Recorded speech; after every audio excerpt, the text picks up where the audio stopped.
Have you ever wondered why some people seem to reach their goals effortlessly, while you feel stuck, waiting for the right time or the right feeling to start? You tell yourself you'll study tomorrow, you'll practice that new skill next week, or you'll finally read that book when you feel energized. But that energy rarely comes. We often think the missing ingredient is motivation, but it's not. There is a hidden engine inside you that is far more powerful than motivation, and today I am going to show you exactly how to switch it on, keep it running, and use it to change your life forever. Hello everyone. Today we are going on a deep journey into the mind. We are going to explore a topic that is the foundation of all success, especially when it comes to learning a language like English. We are going to break down the incredible insights from the book How to Build Self-Discipline by Martin Meadows. But I'm not just going to summarize it for you. I'm going to show you how to apply it to your daily life in the simplest way possible. To begin, we have to clear up a massive misunderstanding.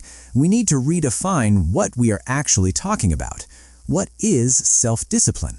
When you hear that word, you might think of a soldier or someone who is very strict and doesn't have any fun, but that is the wrong image. Self-discipline is actually freedom. It is the ability to do what you know you should do, even when every part of you wants to do something else. It represents the ability to control your own actions. It is the power to look at a short-term pleasure, like scrolling through social media or playing a video game, and say no, because you are saying yes to a long-term goal, like becoming fluent in English or getting a better job. Think of it this way. Imagine you want to improve your English speaking skills.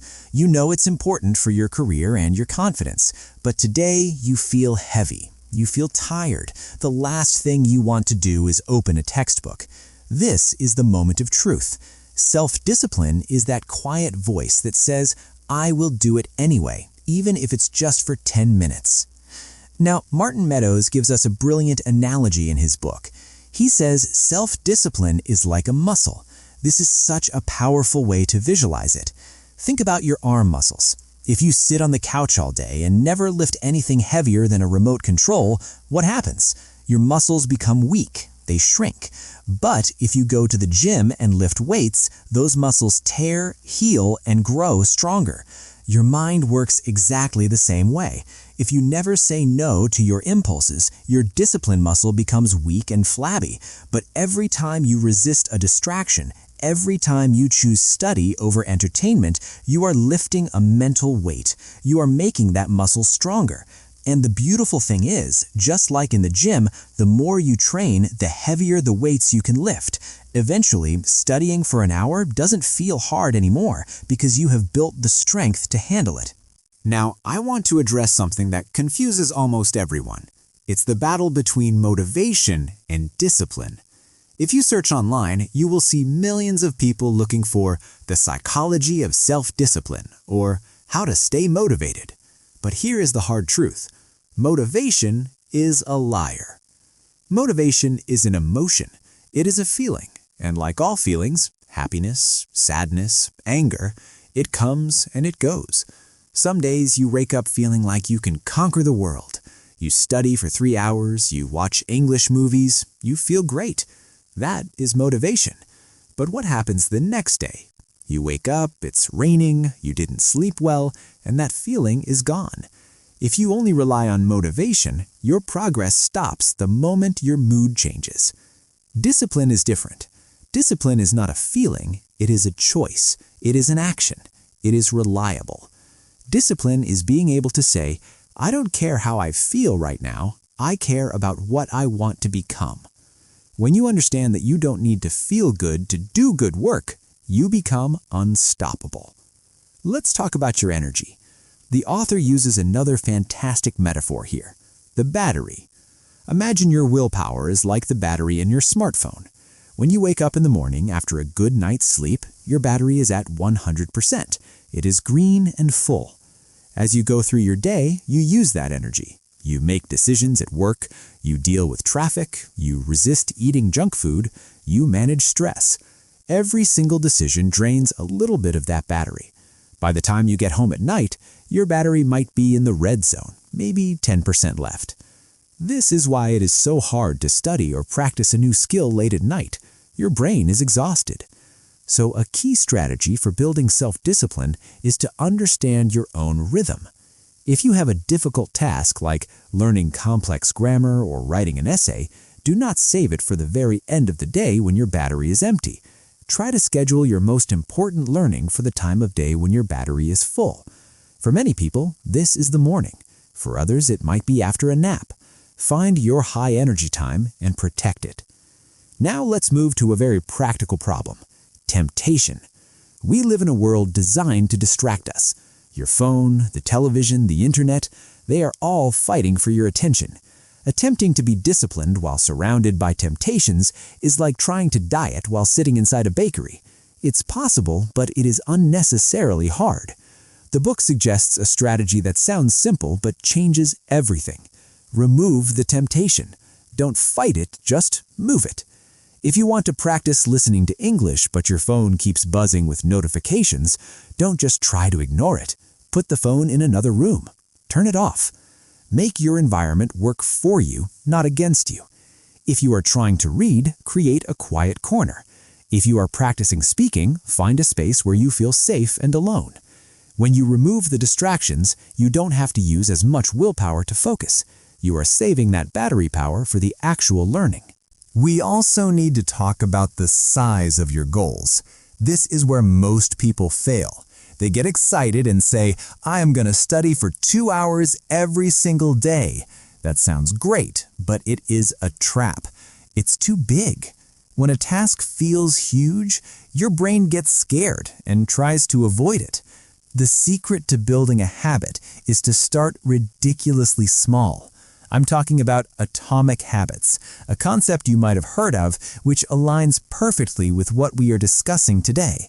You don't need to start with a mountain. Start with a single stone. Instead of promising to study for an hour, promise to study for 3 minutes. Yes, just 3 minutes. Why? Because 3 minutes is easy. Your brain cannot find an excuse to say no to 3 minutes. It feels safe. It feels doable. But here is the magic trick. Once you open the book and read for 3 minutes, you usually don't stop. The hardest part of any journey is the first step. Once you are moving, it is easy to keep moving. So lower the bar. Make your daily goal so small that you cannot fail.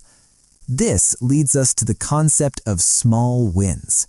Every time you keep a promise to yourself, even if it is just learning 1 new word or listening to 1 minute of a podcast, you get a hit of dopamine. You feel a sense of pride. You think, I did it. These small wins act like bricks. You are building a house of confidence. 1 brick is not a house, but if you lay 1 brick every single day, eventually you will have a castle. When you collect these small wins, your identity starts to shift. You stop thinking of yourself as a lazy person who can't learn. You start seeing yourself as a person who shows up. You start believing, I am a learner. I am disciplined. And once your identity changes, the actions follow naturally. However, we have to be realistic. You are human. I'm human. We are not robots. There will be days when you mess up. There will be days when you forget to practice, or you just feel too lazy and you watch TV for 5 hours instead. The author emphasizes a crucial point: forgiveness. Many people miss 1 day of practice and then beat themselves up. They say, I'm useless, I failed, I might as well quit. That is the wrong reaction. Self-discipline is not about being perfect. It's about being consistent over the long term. If you fall down, don't stay on the ground screaming at yourself. Just stand up, dust yourself off, and start again.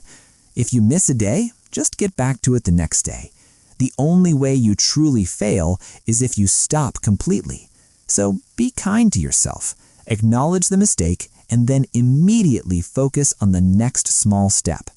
Let's also discuss the role of fun. Discipline often sounds boring, right? But it doesn't have to be. In fact, if you hate what you are doing, you will run out of willpower very quickly. You need to combine discipline with enjoyment. If you are learning English, don't force yourself to read boring textbooks about topics you hate.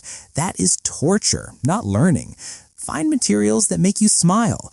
Watch videos about your hobbies, cooking, gaming, travel, technology, but watch them in English. Read simple stories that are funny or interesting. When the content is engaging, your brain relaxes. You stop fighting the process and start enjoying it. When you enjoy it, you want to do it again tomorrow. And remember, doing it again tomorrow, repetition, is the key to everything. So let me give you a very simple, practical program you can start right now. You don't need to buy anything, and you don't need extra time. This is a plan to build your discipline muscle gently. When you wake up tomorrow morning, while your battery is full, listen to English for just 1 minute. That's it, 1 minute. Maybe while you're brushing your teeth or making coffee. In the afternoon, when you are busy, take 10 seconds to think one simple thought in English. Look at the sky and think, the sky is blue. Just one thought. In the evening, before you relax, read one short paragraph or even just 2 sentences in English. And finally, right before you sleep, try to recall one new word you heard that day. This sounds too easy, right? That is the point. By doing these tiny actions every single day, you are wiring your brain for success. You are proving to yourself that you can show up. As the weeks go by, 1 minute will naturally turn into 5. 5 will turn into 10, and slowly, without pain or stress, you will build a powerful habit of self-discipline that will serve you for the rest of your life. Remember, the goal isn't to be perfect. The goal is to be better today than you were yesterday. Keep practicing, keep believing in yourself, and keep taking those small steps forward. Thank you so much for joining me on this deep dive into self-discipline. I really hope this gives you a new perspective on how to achieve your goals. If you found this video helpful and want to keep glowing up your skills, please hit that like button and subscribe to my channel, English Glow. I'll see you in the next video.